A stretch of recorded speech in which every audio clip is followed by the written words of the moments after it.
शान्ताणं नमो सिद्धाणं नमो आयरीयाणं नमो अज्जायाणं नमो लोय सवसाहोणम। पंच परमेष्ठी भगवान की जय। 1008 श्री आदिनाथ भगवान की जय। अंतिम तीर्थेश भगवान महावीर स्वामी की जय। आचार्य भगवान गुरुवर श्री विशुद्ध सागर जी महाराज की जय। मुनिषी सुप्रभ सागर जी महाराज की जय। मुनिषी प्रणत सागर जी सौम्य सागर जी महाराज की जय। जय जन बंधुओं, उस मंगल बेला के लिए हम यहाँ एकत्रित हुए हैं जिसका नाम है सम्यक समाधान। सम्यक समाधान एक ऐसा अनूठा लोकप्रिय कार्यक्रम जिसके माध्यम से मन में उठने वाले जो विकल्प है उस विकल्पों का समाधान साक्षात पंचम परमेष्ठी साधु परमेष्ठी के मुखारविंद से हम सभी को प्राप्त हो रहा है। कितने अहोभाग्य के वो क्षण होंगे कि एक विकल्प का आम जिंदगी में भी निवारण होता है तो हम इतना खुश होते हैं। सोचियो, साक्षात साधु परमेष्ठी के मुखारविंद से जब अपने विकल्पों का, अपने मन में उठने वाली जिज्ञासों का समाधान होगा तो कितना वह अहोभाग्य के क्षण होंगे। सम्यक समाधान एक ऐसा प्लेटफॉर्म जिसके माध्यम से देश विदेश के लोग अपने मन में उठने वाले विकल्प जो है वो व्हाट्सएप के द्वारा या यहाँ साक्षात उपस्थित होकर मुनिषी के द्वारा उसका सम्यक समाधान प्राप्त करते हैं। शुरुआत करते हैं आज के उस लोकप्रिय कार्यक्रम सम्यक समाधान के लिए। मुनिषी के चरणों में कोटिशा नमोस्तु करते हुए मुनिषी प्रणत सागर जी महाराज से यह निवेदन करते हैं कि हे स्वामी नमोस्तु नमोस्तु नमोस्तु। आज के इस कार्यक्रम को गति प्रदान करते हुए संचालित करें। नमोस्तु नमोस्तु नमोस्तु। ओम नमः सिद्धेभ्य नमः श्रीवर्धमानाय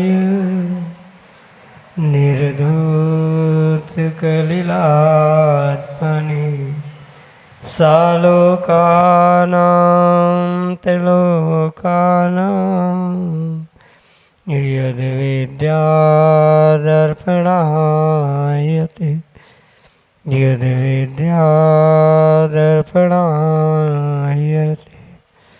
पंच परमेष्ठी भगवान की परम पूज्य आचार्य भगवंत गुरुवर विशुद्ध सागर जी मुनि महाराज की, परम पूज्य मुनि श्री सुप्रभ सागर जी महाराज जी की,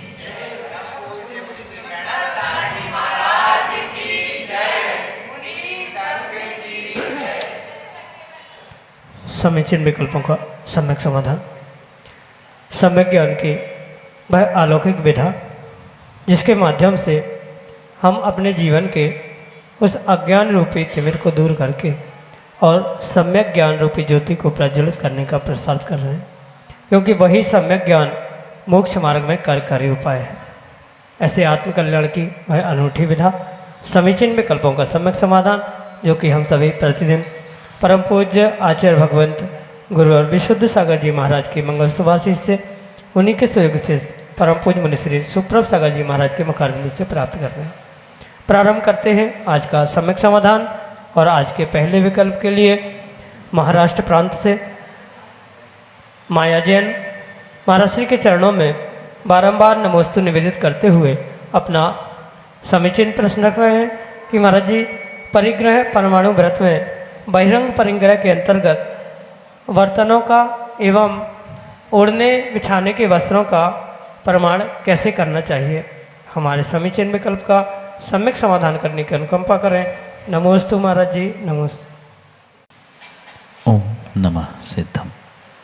परम पूज्य आचार्य भगवान गुरुवर विशुद्ध सागर जी महाराज की,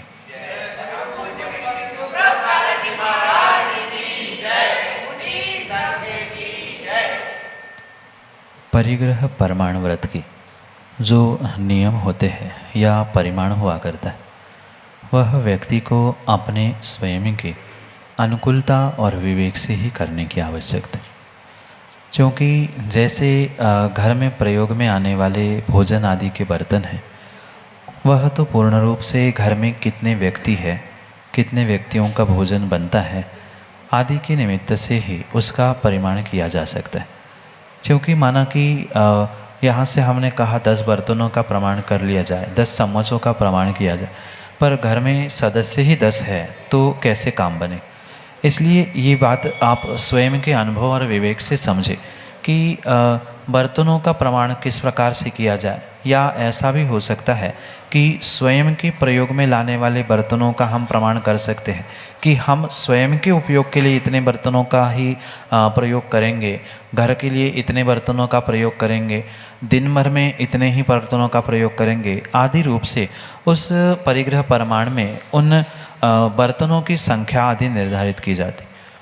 रही जो ओढ़ने बिछाने आदि की सामग्री है, चादर और गद्दे आदि आदि है, उसके निमित्त से भी बिल्कुल यही विवेक और यही विचार करने की आवश्यकता है कि जो घर में सामान्य रूप से व्यक्ति है उन सभी के निमित्त से हमें करनी है कि व्यक्तिगत स्वयं के निमित्त से करनी है।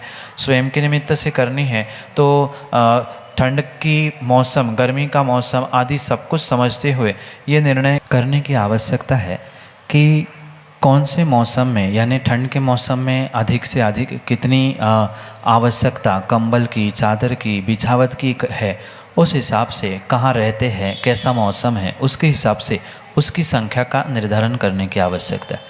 क्योंकि सबकी सहन शक्ति एक सी नहीं हो सकती। माना कि आपने एक ही चादरे का नियम लिया और अचानक कुछ ठंड बढ़ गई या ऐसा कोई कारण हुआ जिससे 2-3 चादरों का प्रयोग करना पड़ा, कंबल लेना पड़ा, तो वहाँ पर वह परिग्रह प्रमाण व्रत में दोष लग सकता है। इसलिए स्थानीय व्यवस्था, मौसम, स्वयं की शक्ति, अनुकूलता आदि समझते हुए विवेक से उसका निर्णय करना चाहिए कि दिन भर में इतने ही कंबल ओढ़ेंगे या गर्मी के दिनों में इतने ही इसी प्रकार के चादर का प्रयोग करेंगे, ठंड के दिनों में इतने कंबल या इतने चादर, इस प्रकार के गद्दी आदि आदि संख्या का निर्धारण किया जा सकता है।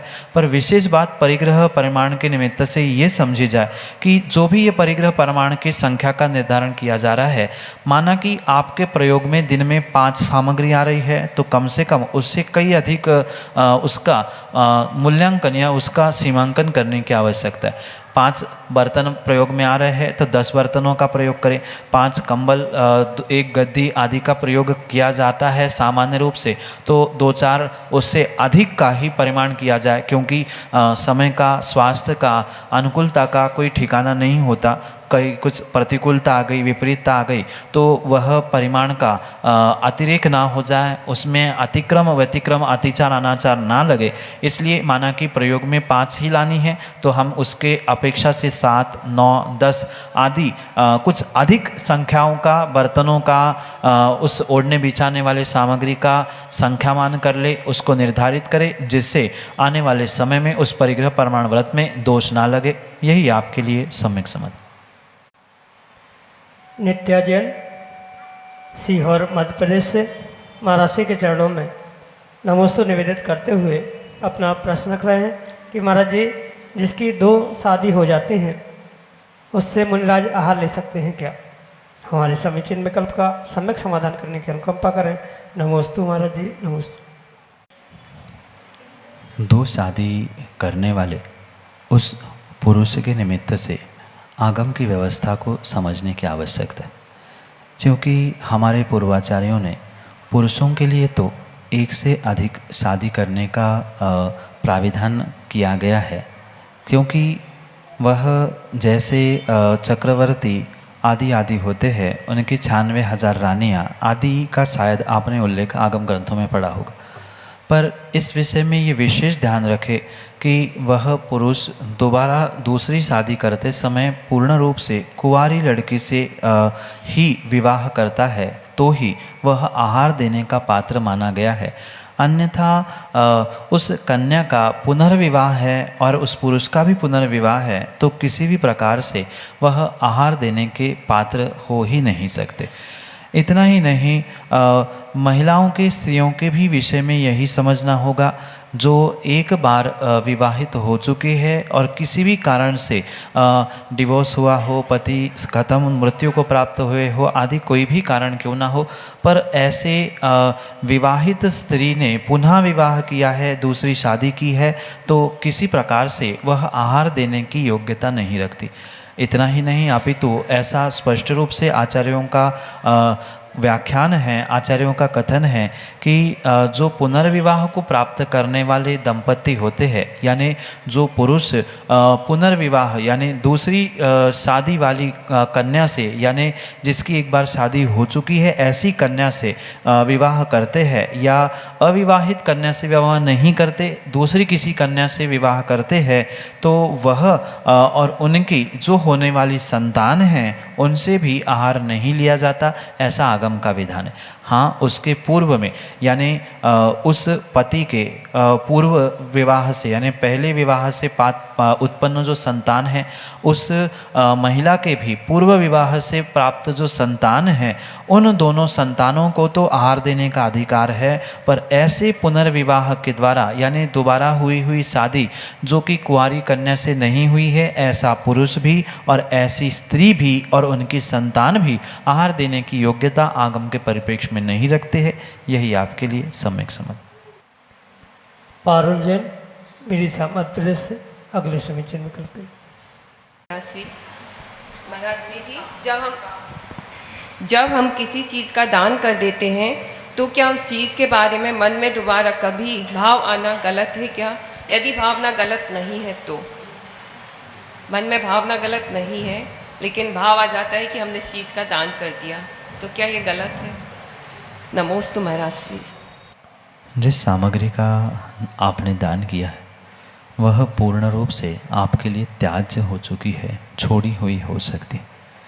किसी भी प्रकार से उस वस्तु के प्रति ममत्व रूप भाव होना, ख्याल आना कि मैंने ये दिया, इतना दिया, ऐसा दिया, ये किया, कहीं ना कहीं ये राग द्वेष की परिणति, मोह की ही परिणति मानी जाती है, जिस कारण से ये ममत्व के भाव उत्पन्न हो रहे हैं कि हमने इतना दान दिया, मैंने ये सामग्री दी। भले ही उसके प्रति बुरे विचार नहीं हैं, पर क्यों दिए, कैसे दिए, ये भले ही सोच नहीं है, पर दिया है, ये जो राग भीतर टपक रहा है, ये कहीं ना कहीं ममत्व और मोह के निमित्त से ही हो रहा है। और जहाँ मोह होता है, ममत्व होता है, राग होता है, वहाँ नियम से कर्म का, पाप का आश्रय भी अवश्य रूप से हुआ करता है। ये विशेष बात समझने की आवश्यकता है कि दान दे दिया मतलब दे दिया, हमने छोड़ दिया, अब हमारा उस दान के प्रति कोई भी किसी भी प्रकार से ममत्व नहीं होना चाहिए। हाँ, सामान्य रूप से किसी को कह दिया कि अमुक वस्तु का दान हमने किया था, पर वहाँ मान कसाय की पुष्टि के लिए, देखो मैंने इतना दान दिया है, हमने ये दिया है आदि मान कसाय की पुष्टि उससे हो रही है, उन भावनाओं से, उन विचारों से हो रही है, तो वह आपका दान देना सफल नहीं है या आपका वह सोचना भी योग्य नहीं हो सकता। इसलिए जो त्याग कर दिया है, दान दे दिया है, वह हमने छोड़ दिया। अब उसका क्या हुआ, कौन क्या कर रहा है, क्या नहीं कर रहा है, वह हमारी व्यवस्था नहीं है, उसका पुण्य पाप उनके ऊपर है। इसलिए उनमें घुसते हुए उनको समझने का, उसको ठीक करने का या अन्य किसी प्रकार का कोई विकल्प रखने की आवश्यकता बिल्कुल भी नहीं है। ये पुनः पुनः समझे, हमने छोड़ दिया मतलब छोड़ दिया, उसके प्रति किसी प्रकार का ममत्व भाव धारण करने की आवश्यकता नहीं है कि उसका मैं क्या करूं, कैसे करूं, क्या हुआ, किसी प्रकार से भी अगर मान कसाय की परिणति है, लोभ कसाय की परिणति है, तो वह कहीं ना कहीं कसाय ही है, कुछ नहीं है, ममत्व भी है, तो भी वह मोह के कारण से हो रहा है और मोह, ममत्व, राग आदि के निमित्त से कर्मों का आश्रय भी होगा। इसलिए दान से जो पुण्य मिलना था वह आपने ममत्व करते हुए, मान करते हुए, कसाय, राग द्वेष आदि करते हुए कहीं ना कहीं समाप्त किया। इसलिए किए गए दान के बारे में सोचना ही नहीं चाहिए। जैसे प्रातः काल उठकर एक व्यक्ति मल का विसर्जन करके आता है, पुनः उसके बारे में सोचता नहीं है, ऐसे ही हमने दान दे दिया, पुनः उसके बारे में विचार करना, उसके बारे में सोचना उचित नहीं है। यही आपके लिए सम्यक समझ।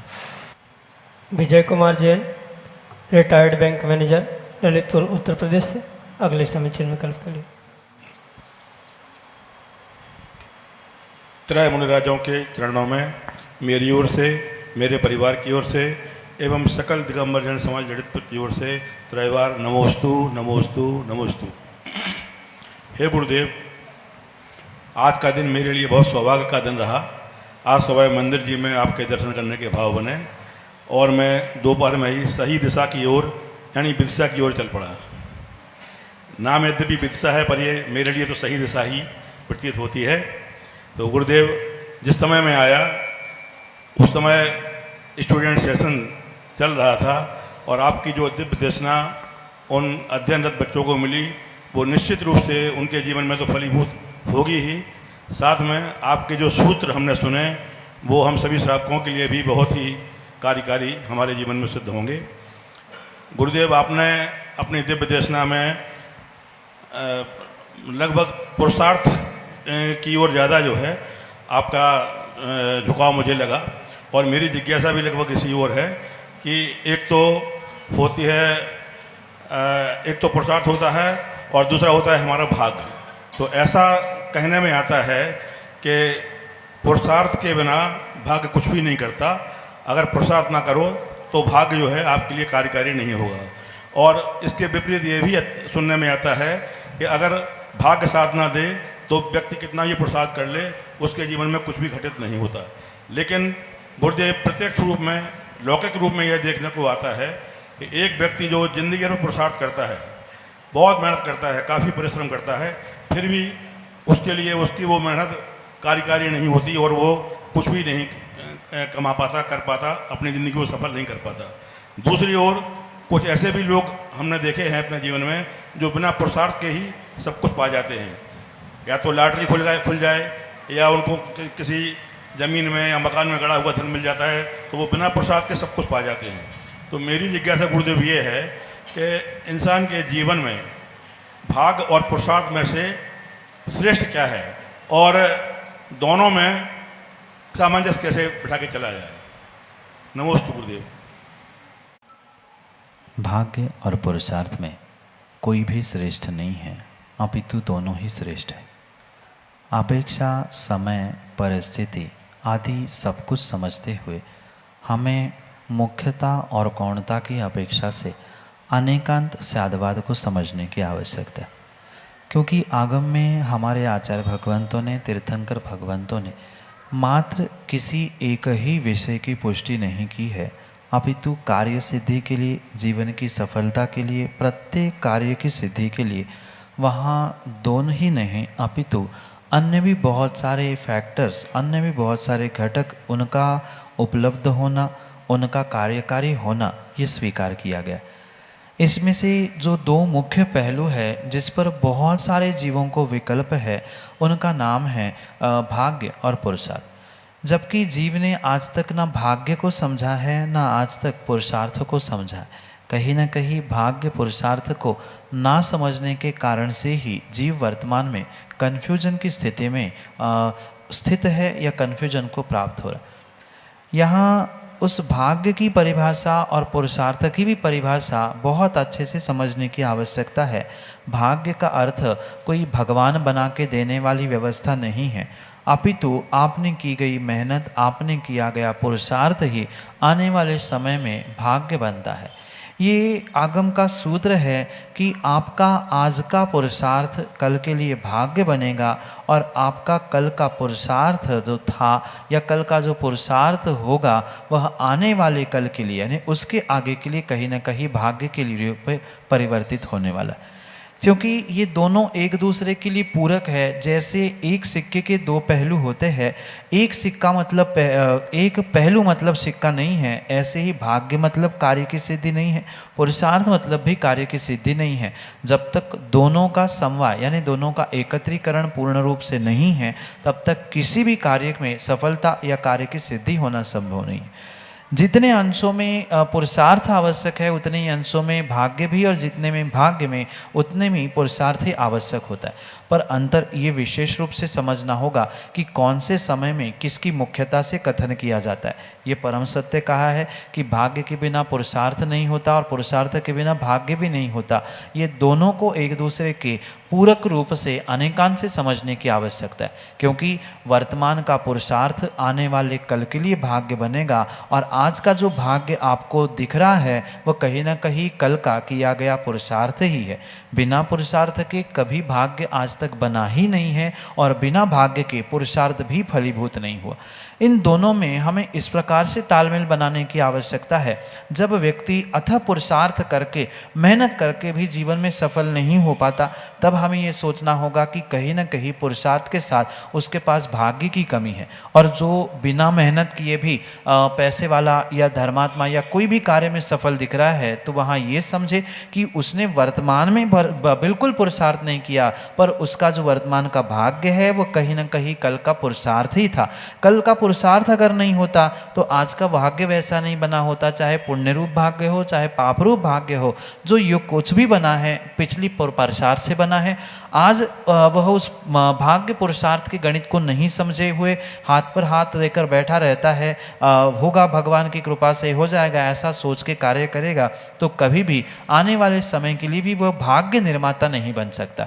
इसलिए विशेष ध्यान रखें, ये भाग्य निर्माता अन्य कोई जीव नहीं है, अपितु स्वयं का पुरुषार्थ स्वयं जीव ही उस भाग्य के लिए पुरुषार्थकारी या भाग्य को बनाने वाला पुरुषार्थ करने वाला ही हो सकता है, अन्य कोई नहीं। इसी प्रकार से उस भाग्य और पुरुषार्थ में बैलेंस बनाए कि आज का भाग्य कल का पुरुषार्थ था और आज का पुरुषार्थ कल का भाग्य होगा। इस प्रकार से इस पंक्ति को अगर हम हमेशा याद रखेंगे तो नियम से भाग्य और पुरुषार्थ में बैलेंस भी बना रहेगा और भाग्य पुरुषार्थ के निमित्त से कार्य की सिद्धि भी होगी। यही आपके लिए सम्यक समाधान।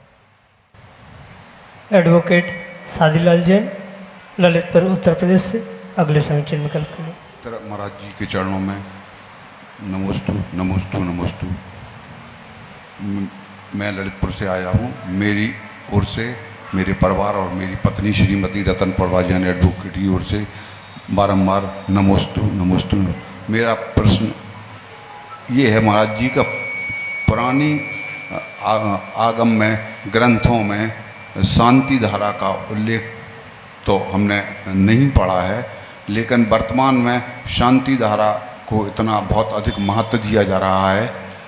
और इसके अलावा महाराज जी अभिषेक हो जाए, इसके बाद शांति धारा भी हो गई, तो इसके बाद तीसरी बार क्या फिर अभिषेक करना उचित है या नहीं? इस संबंध में महाराज जी कई भ्रांतियां मन में हैं।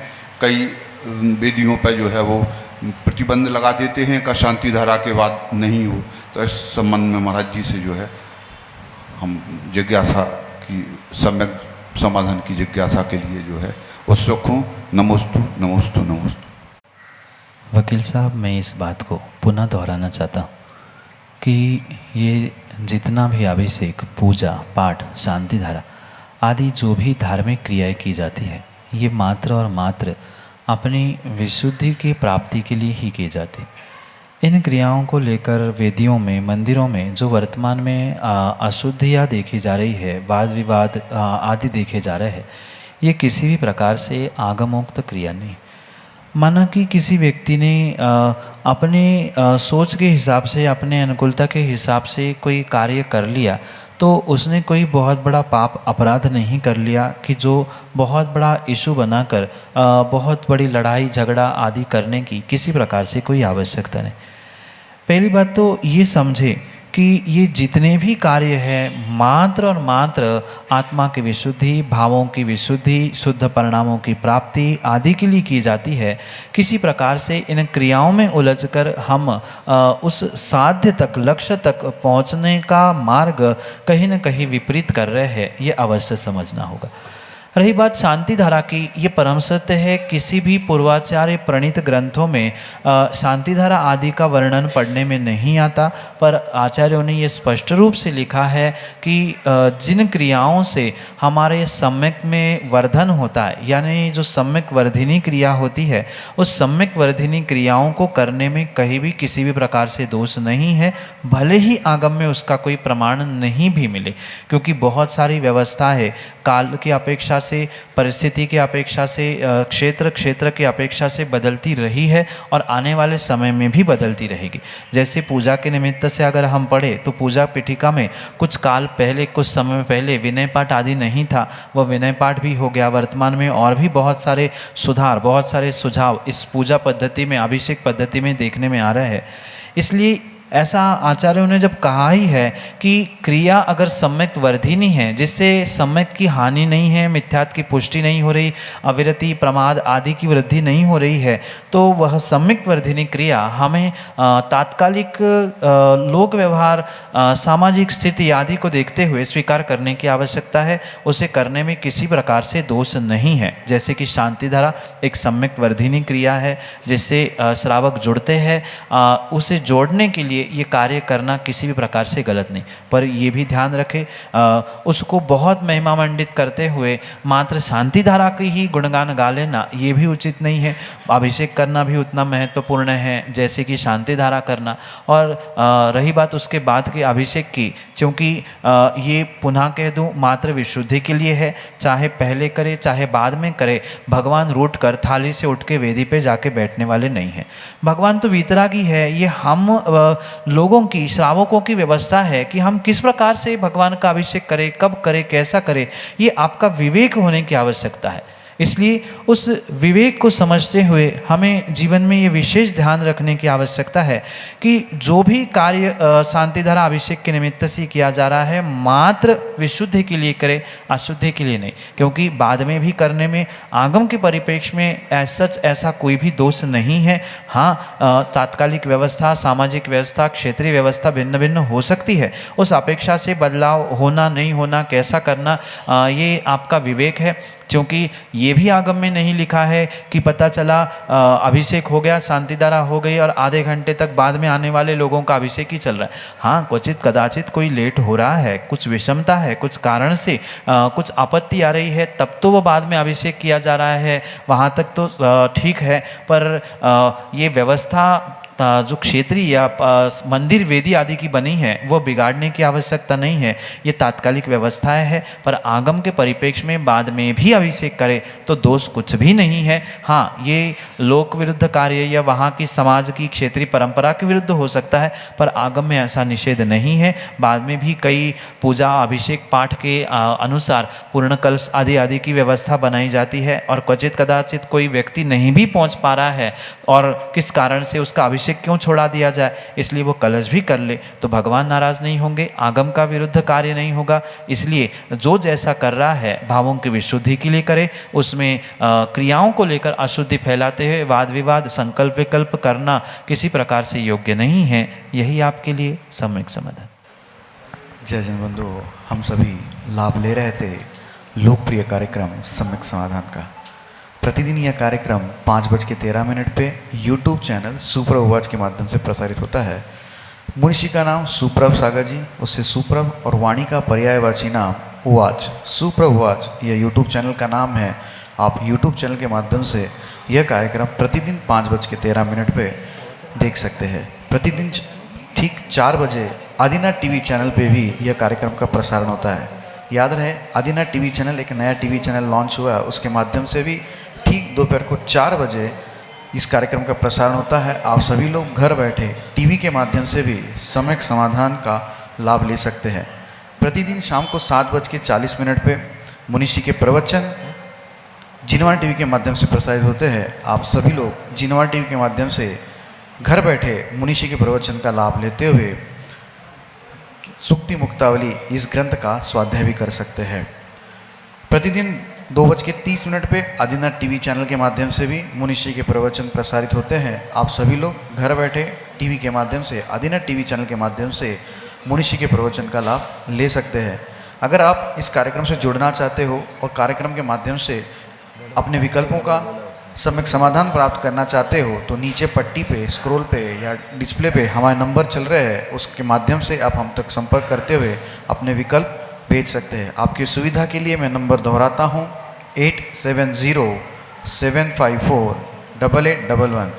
यह व्हाट्सएप का नंबर है। इस व्हाट्सएप के नंबर पे अपना विकल्प आप व्हाट्सएप कर सकते हैं और उस विकल्पों को एकत्रित करके मुनिषी तक पहुंचाते हुए उस विकल्पों का सम्यक समाधान हम सभी लोग प्राप्त कर सकते हैं।